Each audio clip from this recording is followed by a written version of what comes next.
Hey, welcome to Viking Preparedness. I am Pastor Joe Fox. I recently got an email from a Viking warrior asking me a whole bunch of questions about firearms based on my video on panic buying and priorities and that kind of thing. And I thought instead of just answering those questions for one person, I would do it for everybody. And as I recall, the questions went something like, what kind of gun should I buy? How much ammo should I have? Do I need magazine? How many magazines do I need for my gun? Should I buy guns for my kids now? What did you do for your kids? What kind of guns do I need if I didn't say that already? Things like that.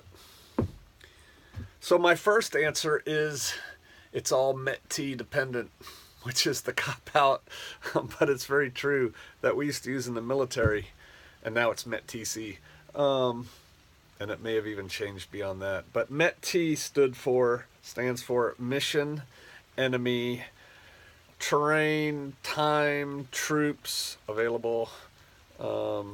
C was Effect on Civilian Population, that kind of thing. Basically, it depends, right? It's a fancy way of saying it depends. What kind of guns do you need? The reality is you may never need a gun at all. Last time I shot somebody here at Shofar Mountain was never. But then again, you may. So really, you're going to have to decide. What works for me may not work for you. I'm a retired Green Beret. You know, I have certainly my own view on firearms, and I know how to use them.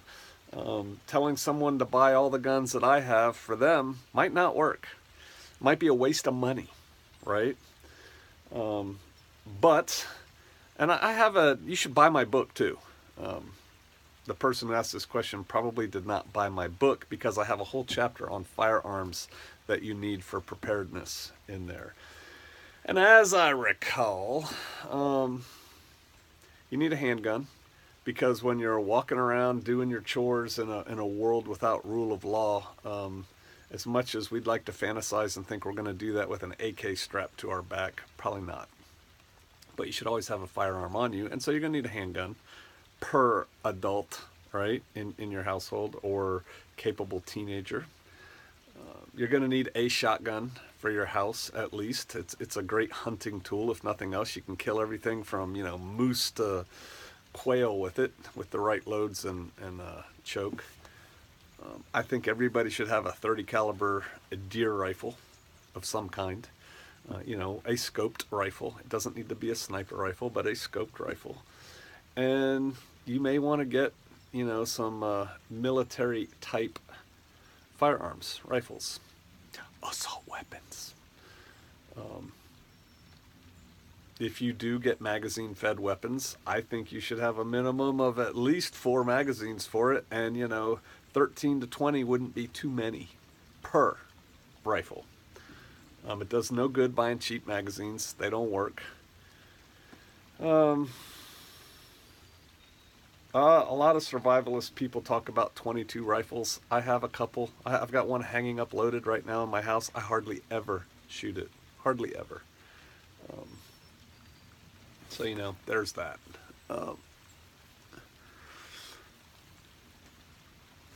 How many magazines? Just a rough number. I'd say get 7 per assault rifle, AK, AR, whatever. Get 7 magazines. How much ammo? As much as you think you need. The person said, how much ammo do I need for training? What kind of training are you going to do? It's METT dependent. Some people train a lot. I used to shoot IDPA, which is kind of like combat handgun competition, every Friday.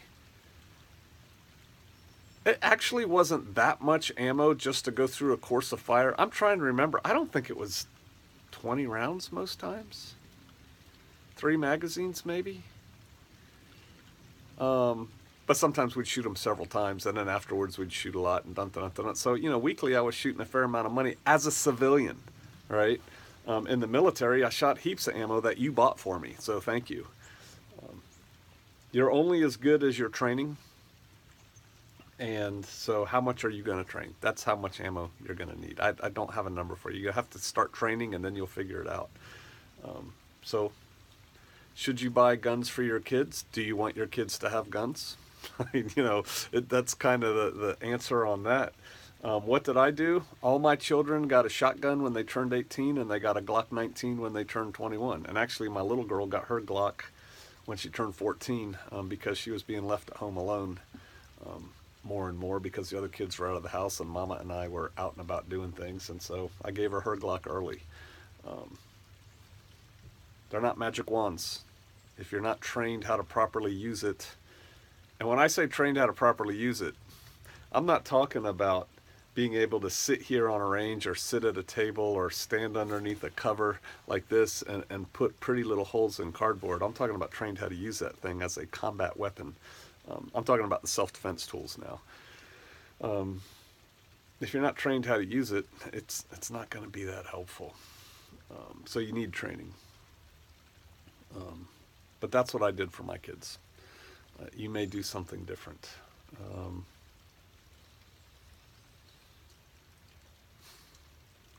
I know a lot of people are really into guns. I think they're useful tools. I remember a couple lines from that movie Ronin, and I think, Robert De Niro's character, who is actually a very anti-gun person in real life, but it seems like many of his movies he's handling firearms, right? But he makes a comment like one guy who's a poser, he's faking that he was in the British SAS, is asking him what kind of weapons he likes, and he basically like, hey man, it's just a tool in the toolbox, whatever.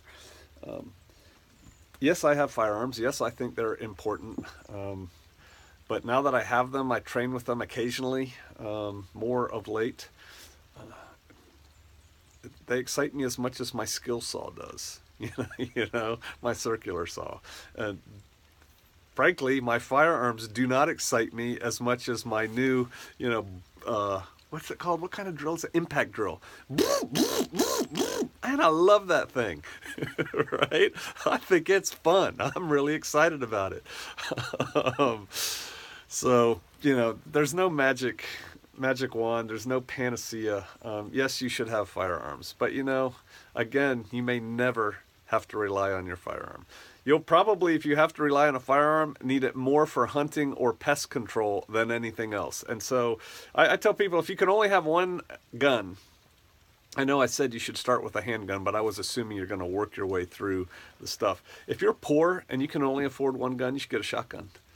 A shotgun can do a lot of things. I haven't taught it for a while, a defensive shotgun course. And it's an effective weapon, within its capabilities, right? And you can do a lot of different things with the right shotgun. You do not need a combat shotgun. Just get a shotgun. A Mossberg 500. I love them because I'm a lefty, so that the safety's on the top. Whatever. Read my book. I talk about firearms in there. I'll just stick with what I've always said. Buy it now if you really want it. And have they banned guns yet? Not really. Could they? With the drop of a hat, right? And then it's all over. So, yeah. And is it Dillon's? Dick's Sporting Goods isn't selling evil black rifles anymore. Good. Who cares? I never went there anyway. So, all right. I hope that was mildly helpful. I mean, it probably left some of you going, oh man, I want him to tell me you need this, you need this much ammo. This is exactly what you need for training. This is what you need here. But I'd be lying if I told you, because we're all different. We all have different goals and abilities and capabilities, and there is no set thing. Oh, another question was, should they be standardized, or should we have, should we do different weapons to cover a myriad of tasks? You should standardize your weapons within your family. You should try and standardize calibers too.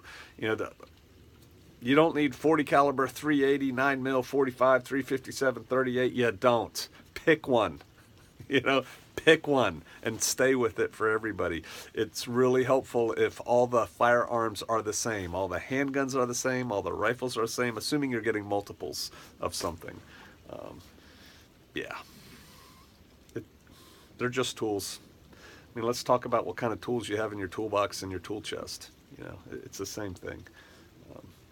So I'm sorry if that was not super satisfying for some of y'all. Yes, you should have guns. Yes, you should know how to use them. Yes, you should have some ammo for them. But I wrote another great blog post. Y'all should go investigate. If you haven't read I know I'm patting myself on the back, but I put some pretty good work into a blog that I used to write before YouTube, and it's still up. It's called vikingpreparedness.blogspot.com. And actually, I think we're getting ready to get rid of that one and go to another one, but I'm not tracking my business side very well right now. But right now, vikingpreparedness.blogspot.com, and I think if you just put in the search box, as you're looking at it up here in the upper left of the blog, 10,000, it'll show you the article. I wrote an article called 10,000 Rounds. And basically my theory goes like this. Everybody says stock all this ammo. You need X amount of ammo per firearm. Yeah. People like that. If you're going to shoot that much ammo in anger, meaning, you're shooting at bad guys with that much ammo, that means really, logically, at least that much ammo is coming back towards you. So what's your medical capabilities looking like, right? I know it's not as sexy to think about that, but it's a real thing. It's worth reading. All right. I'll see you out there.